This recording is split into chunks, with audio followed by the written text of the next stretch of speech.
So today we are going to discuss about the abolishing UPSR and PT3 exam. So Syafiqah, I want to ask you, what is your opinion about this issue? Okay, so I talk about the Whitehead. Okay, so the issue is UPSR and PT3 was abolished in 2022.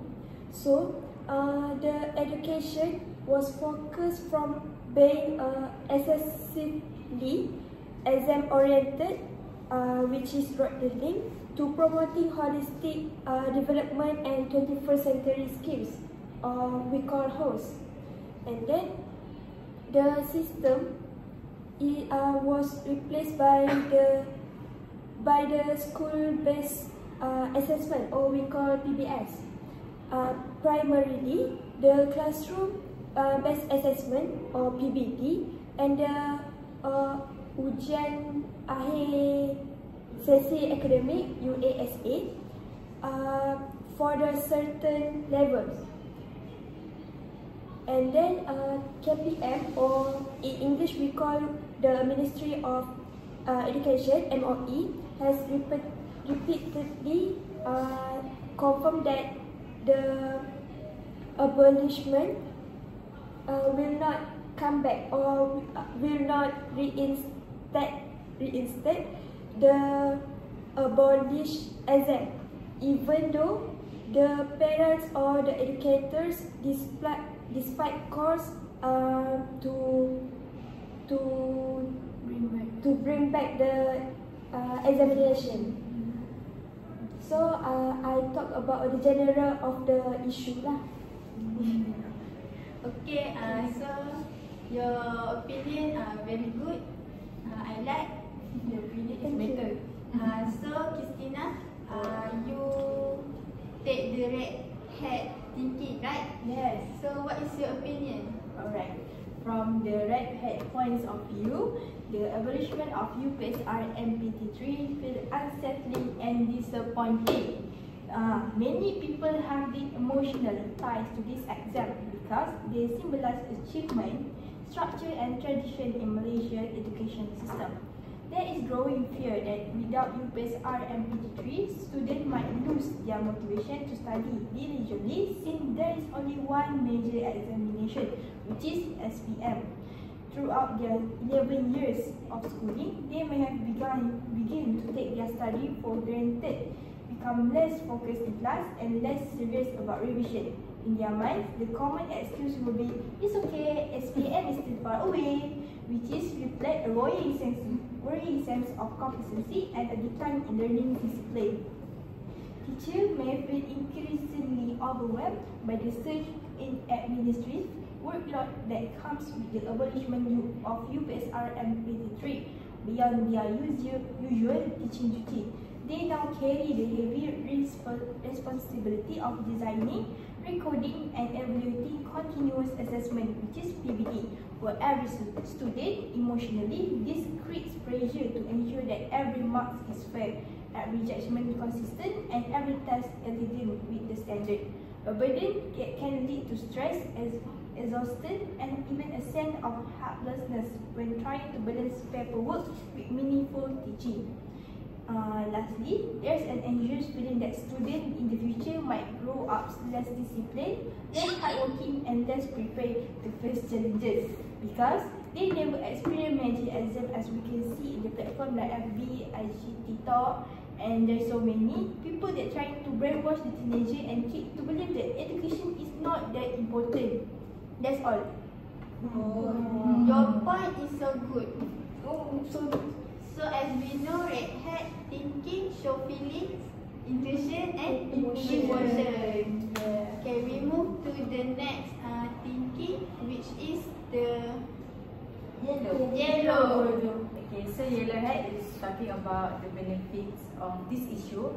Okay, so first of all, it's about holistic development, which is, as we know, abolishing high-stake exam can allow for focus on non-academic skills, creativity and character development, fulfilling the goal of producing diverse human capital. And it also can reduce stress, which is students are free from intense pressure to score in a single exam, leading to a more enjoyable and sustainable learning experience. Students also can get deep learning, which is teachers can move away from teaching to the test towards deeper, which is conceptual understanding and practical application. And lastly, this issue can future ready, which is the system aligns with global trends that prioritize 21st century skills over pure content memorization. Oh, that's good point of view, Amalina. So, what is yellow thinking offer? Benefit. What topic? Benefits. Talk about benefit. Benefits of abolishing the examination. Okay, so you guys understand what she said? Yes. That's good. Okay, so we move to the next one.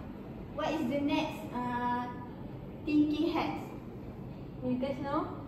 No, we don't know. It's okay. I will explain to you guys.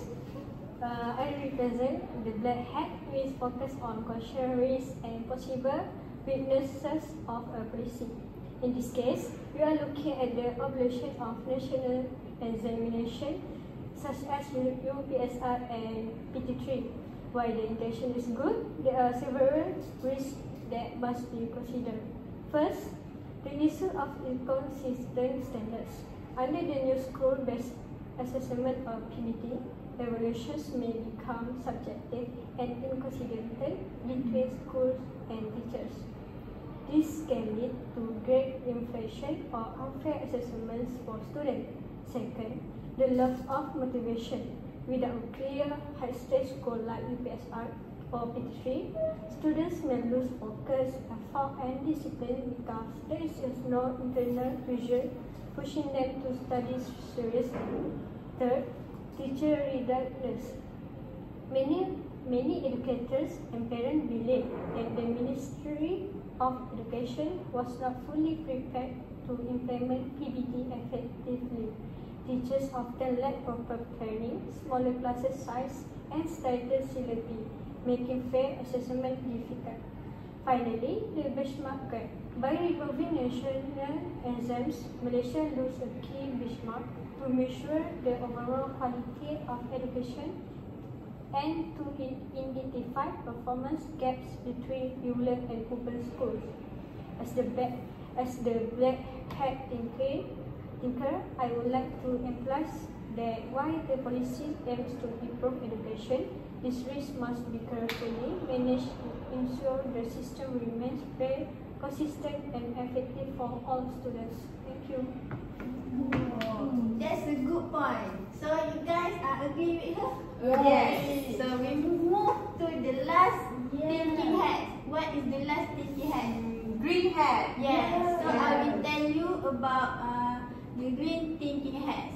So the green thinking hats offer a creativity and alternative. Yes, new idea, alternative ideas. So the idea or the alternative idea that we can say about this issue is focus on skills transcript over grade transcript.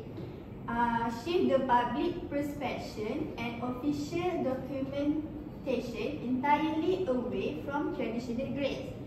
So, the Malaysian Skills and Aptitude Transcript (MSAT) we replace the single page report card with a comprehensive MSAT document issued at the end of primary and lower secondary school. So, this document would report on academic progress but equally detail proficiency levels in 21st century skills. For example, collaboration, digital creation, problem solving, leadership, emotional intelligence that can verify through PBD activities. With this can give an impact, which is this formally signals to parents, universities and future employers that diverse expertise is the new measure of success, solidifying the mystery's goal. So that's all from me.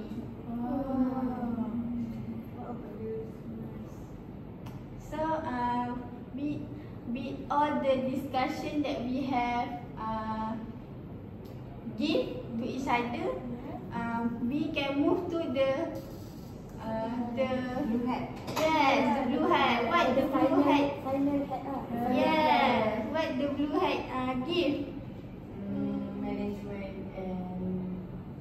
and process. plans, process, management. Okay, so all the thinking process confirms that the evaluation is the final and future focus. The critical path now is to shift resources entirely to the implementation phase of PBD, turning creative ideas for quality control and public reassurance into immediate policy mandates. The discussion moves from should we bring back the exams to how quickly and reliably can we fix the